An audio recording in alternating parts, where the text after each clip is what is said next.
I am the Tofu Golem. Please enjoy the video. In this video, I will show how to jack up a Nissan Rogue 2018. Locate a flat surface and engage the parking brake immediately.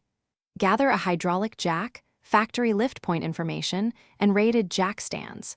Wear gloves and safety glasses and chalk the wheels opposite the corner you lift.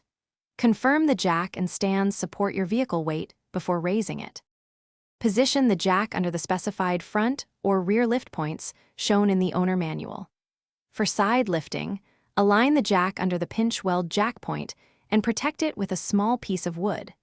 Slowly pump or crank the jack until it contacts the vehicle frame, then lift just enough to slide jack stands into place under the reinforced jacking point. After initial lift, set 2 jack stands under the recommended points and lower the vehicle onto them slowly. Keep the hydraulic jack slightly supporting weight as a backup only if needed, but do not rely on it alone. Verify stability by gently pushing the vehicle to check for movement and ensure the wheel chocks remain in place.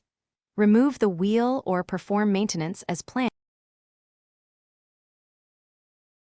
Thanks for watching. Consider subscribing if we helped you today.